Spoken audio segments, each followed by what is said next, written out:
Now, technological and institutional reforms. Agriculture, which provides livelihood for more than 60% of its population, needs some serious technical and institutional reforms. Thus, collectivization, consolidation of holdings, cooperation, and abolition of zamindari were given priority to bring about institutional reforms in the country after independence. Land reform was the main focus of our first 5-year plan. The right of inheritance had already led to fragmentations of land holdings, necessitating consolidation of holdings. The law of land reforms were enacted, but the implementation was a lacking or lukewarm.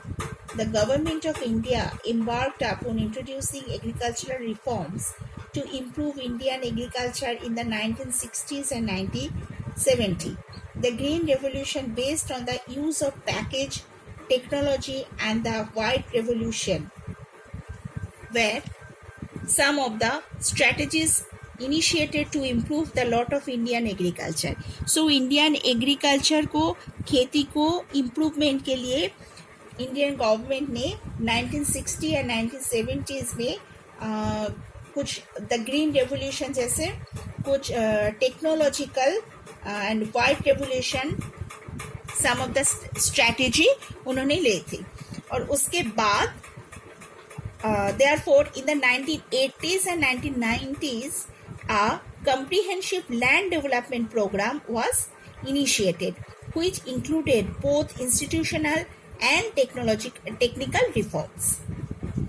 Kishan Credit Card (KCC), Personal Accident Insurance Scheme, or some other scheme introduced by the government. KCC and PAIS.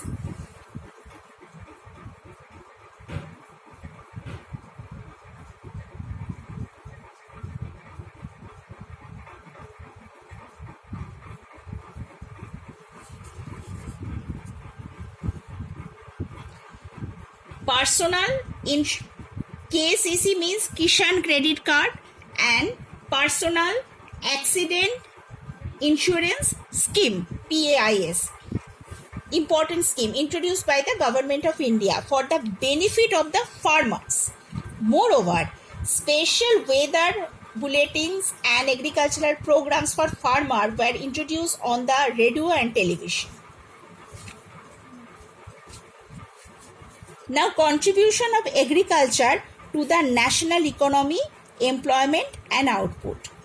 Agriculture has been the backbone of the Indian economy, though its share in the gross domestic product has registered a declining trend from 1951 onwards.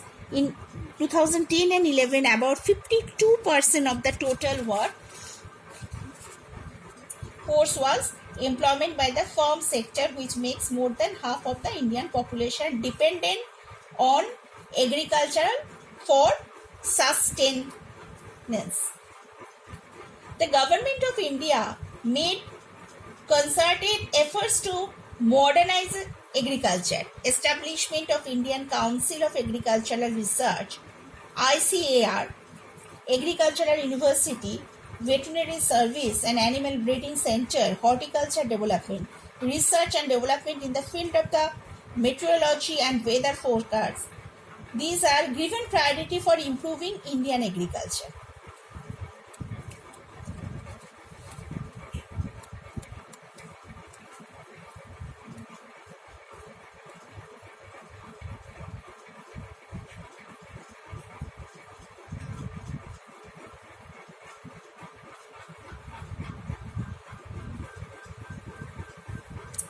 Now, impact of globalization on agriculture. Impact of globalization.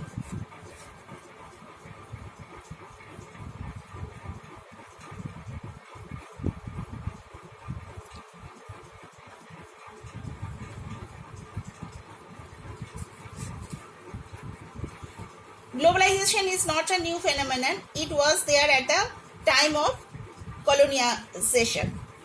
During the British period, cotton belts of India attracted the British, and ultimately cotton was exported to Britain as a raw materials for their textile industries. Cotton textile industry in Manchester and Liverpool flourished due to the availability of a good quality cotton from India. You have read about the Champaran movement, which started in 1917 in Bihar.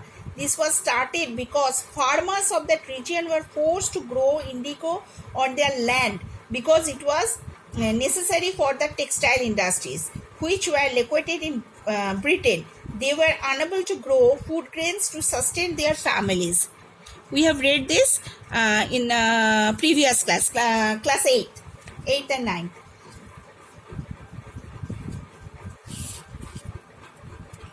Today, Indian agriculture finds itself at the crossroad. To make agriculture successful and profitable, proper thrust should be given to the improvement of the condition of marginal and small farmer. Indian farmers should diversify their cropping pattern from cereal to high value crops. This will increase incomes and reduce environmental degradation. Simultaneously, because fruits, medicinal herbs, flowers, vegetables, biodiesel crops like jatropha and jojoba need much less irrigation than rice or sugarcane. Sugarcane और rice के लिए जितना मेहनत करना पड़ता है ये बहुत कम मेहनत से हो जाता है. India's diverse climate can be harnessed to grow a wide range of high value crops.